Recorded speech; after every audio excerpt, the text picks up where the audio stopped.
सबको लड़ना ही पड़ता है अपने अपने हिस्से का युद्ध, चाहे हो राजा राम चाहे हो गौतम बुद्ध।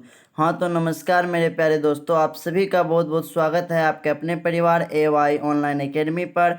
क्या आप बिहार बोर्ड मैट्रिक परीक्षा 2025 में देने वाले हैं? तो ये वीडियो आपके लिए सबसे स्पेशल होने वाली है, क्योंकि इस वीडियो में हम जो है सामाजिक विज्ञान के सभी मोस्ट VVI ऑब्जेक्टिव को करेंगे जो आपके एग्ज़ाम में पूछे जा सकते हैं। तो आप लोग जो है इसे अच्छे से याद कर लीजिए ताकि एग्ज़ाम में जो है आपका प्रश्न छूटे नहीं। तो चलिए स्टार्ट करते हैं। आपका पहला प्रश्न है कि बिहार में संपूर्ण क्रांति का नेतृत्व निम्नलिखित में से किसने किया?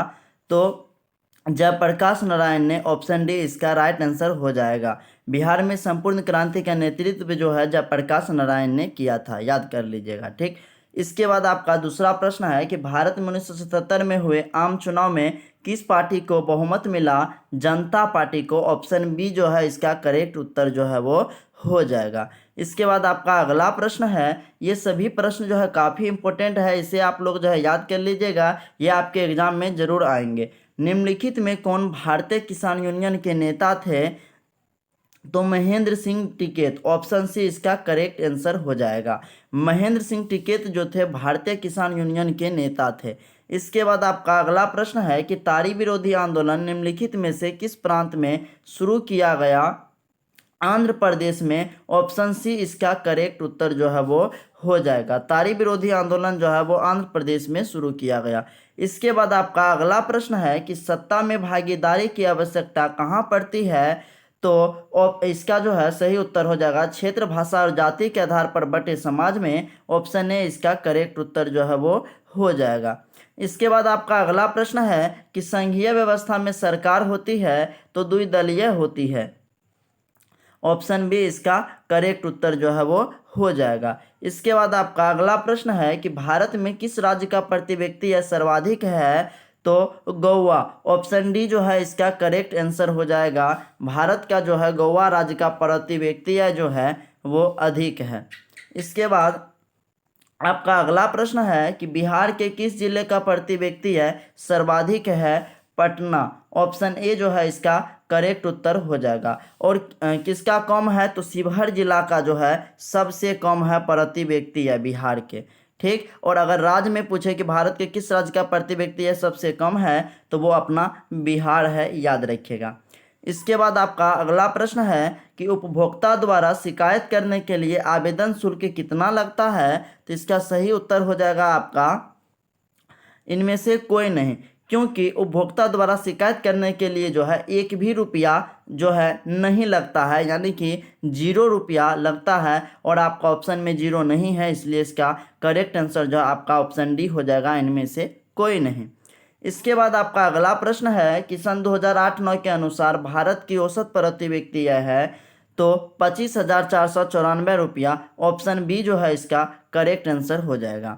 इसके बाद अगला प्रश्न है कि बिहार का कौन सा क्षेत्र बाढ़ग्रस्त क्षेत्र है? तो उत्तरी बिहार। ऑप्शन डी जो है इसका करेक्ट उत्तर हो जाएगा। अगर आपसे पूछता है बिहार का कौन सा क्षेत्र जो है सूखाग्रस्त है तो वो दक्षिणी बिहार है, लेकिन बाढ़ग्रस्त क्षेत्र जो है वो उत्तरी बिहार है। ठीक, इसके बाद अगला प्रश्न है आपका कि निम्नलिखित में से किस नदी को बिहार का शक कहा जाता है? कोसी। ऑप्शन सी जो है इसका करेक्ट उत्तर हो जाएगा। ये सभी प्रश्न जो है काफ़ी इंपॉर्टेंट है, आपके एग्जाम में जरूर आएंगे। आप जो है इसे अच्छे से याद कर लीजिए, और अगर आपको वीडियो अच्छा लग रहा है तो प्लीज़ वीडियो को लाइक शेयर और कमेंट जरूर कीजिए। इसके बाद आपका अगला प्रश्न है कि महासागर की तली पर होने वाले कंपन को किस नाम से जाना जाता है? सुनामी। ऑप्शन सी जो है इसका करेक्ट उत्तर हो जाएगा। ठीक, इसके बाद आपका अगला प्रश्न है कि मानव शरीर में आग से जलन की स्थिति में जले हुए स्थान पर क्या प्राथमिक उपचार करना चाहिए? तो ठंडा पानी डालना चाहिए। ऑप्शन ए जो है इसका करेक्ट उत्तर हो जाएगा। आपको लग रहा होगा कि ये प्रश्न जो है कितने इंपॉर्टेंट है, अगर आप क्वेश्चन बैंक को करते होंगे तो काफ़ी इंपॉर्टेंट है। इसके बाद अगला प्रश्न है कि पूर्व मध्य रेलवे का मुख्यालय कहाँ है? हाजीपुर में। ऑप्शन बी जो है इसका करेक्ट आंसर जो है वो हो जाएगा। इसके बाद अगला प्रश्न है आपका कि लोकतंत्र जनता का, जनता द्वारा तथा जनता के लिए शासन है, यह कथन है अब्राहम लिंकन का। ऑप्शन बी जो है इसका करेक्ट उत्तर हो जाएगा। इसके बाद अगला प्रश्न है कि बिहार में पंचायती राज संस्थाएं हैं 3 स्तरीय, ऑप्शन सी जो है इसका करेक्ट आंसर हो जाएगा। इसके बाद आपका अगला प्रश्न है 1829 ईस्वी के एड्रियानोपुल की संधि किस देश के साथ हुई? तो देखिए 1829 ईस्वी की संधि जो है वह तुर्की के साथ हुई, यानी कि रूस और तुर्की के बीच जो है एड्रियानोपुल की संधि हुई थी, याद रखिएगा। इसके बाद आपका अगला प्रश्न है कि रक्त एवं लोह की नीति का अवलंबन किसने किया था? बिस्मार्क ने, ऑप्शन सी इसका करेक्ट आंसर हो जाएगा। इसके बाद आपका अगला प्रश्न है कि दास कैपिटल किसकी रचना है? कार्ल मार्क्स की, ऑप्शन ए जो है इसका करेक्ट उत्तर हो जाएगा। इसके बाद आपका अगला प्रश्न है कि भारत के लिए पहला फैक्टरी एक्ट कब पारित किया गया? 1881 में, ऑप्शन सी जो है इसका करेक्ट आंसर हो जाएगा।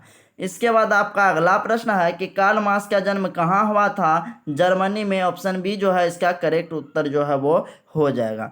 इसके बाद आपका अगला प्रश्न है कि हिंद चीन पहुंचने वाले प्रथम व्यापारी कौन थे? पुर्तगाली, ऑप्शन सी जो है इसका सही उत्तर हो जाएगा। ठीक, इसके बाद आपका अगला प्रश्न है रंपा विद्रोह कब हुआ था? 1916 में, ऑप्शन ए जो है इसका करेक्ट उत्तर हो जाएगा। लेकिन याद रखिएगा 1917 ईस्वी में चंपारण सत्याग्रह, 1918 ईस्वी में खेरा आंदोलन और 1919 ईस्वी में जो है चंपारण सत्याग्रह हुआ था। तो ये काफ़ी इंपॉर्टेंट है, इन सभी पॉइंट्स को आप लोग चाहे तो नोट्स भी कर सकते हैं और याद कर सकते हैं।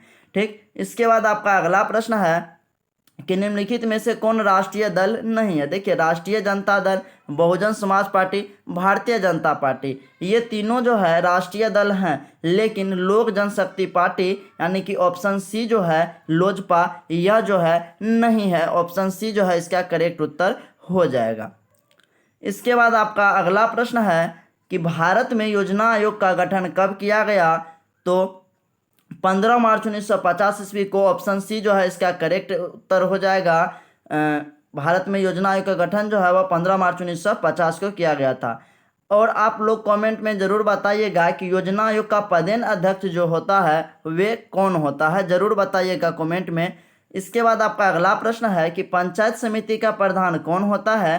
प्रमुख, ऑप्शन बी जो है इसका करेक्ट उत्तर हो जाएगा। इसके बाद आपका अगला प्रश्न है कि आज दुनिया के लगभग कितने देशों में लोकतंत्र विद्यमान है? तो 100 देशों में, ऑप्शन ए जो है इसका सही उत्तर हो जाएगा। इसके बाद आपका अगला प्रश्न है कि दादा भाई नौरोजी ने सर्वप्रथम राष्ट्रीय आय का अनुमान कब लगाया था? तो 1868 ईस्वी में, ऑप्शन ए जो है इसका करेक्ट उत्तर हो जाएगा। दादा भाई नौरोजी जी जो है वह जो है राष्ट्रीय आय का अनुमान 1868 ईस्वी में लगाया था। इसके बाद आपका अगला प्रश्न है कि भारतीय रिजर्व बैंक की स्थापना कब हुई? 1935 ईस्वी में, ऑप्शन बी जो है इसका सही उत्तर हो जाएगा। देखिए भारतीय रिजर्व बैंक की स्थापना जो हुआ 1 अप्रैल 1935 को हुआ और इसे जो है भारत का केंद्रीय बैंक कहा जाता है, याद रखिएगा। इसके बाद आपका अगला प्रश्न है कि भारत में सेवा क्षेत्र को सामान्यतः कितने भागों में बांटा जा सकता है? तो इसका सही उत्तर 2 हो जाएगा। देखिए सेवा को हम 2 ही क्षेत्रों में बांट सकते हैं, या तो सरकारी या तो गैर सरकारी, यानी कि एक सरकारी हो गया और एक प्राइवेट। ठीक, इसके बाद आपका अगला प्रश्न है जो कि लास्ट प्रश्न है आज के इस वीडियो का कि भारत में नीति आयोग की स्थापना कब हुई? तो इसका सही उत्तर आपका 2015 हो जाएगा, ऑप्शन डी। तो वीडियो को यहीं पर एंड करते हैं। तो आई होप कि आपको ये वीडियो बहुत ही अच्छी और बहुत ही हेल्पफुल लगी होगी। अगर आपको वीडियो थोड़ी सी भी अच्छी और हेल्पफुल लगी तो प्लीज़ वीडियो को लाइक, शेयर और कमेंट जरूर कीजिएगा। साथ ही अगर आपने अभी तक अपने परिवार AY ऑनलाइन एकेडमी को सब्सक्राइब नहीं किए हैं तो ज़रूर से सब्सक्राइब कर लीजिए, क्योंकि इस चैनल पर जो है आपको बिहार बोर्ड क्लास 10th और 12th से रिलेटेड वीडियो जो है मिलती रहती है। तो thanks for watching this video. मिलते हैं आपसे नेक्स्ट वीडियो में, तब तक के लिए बाय।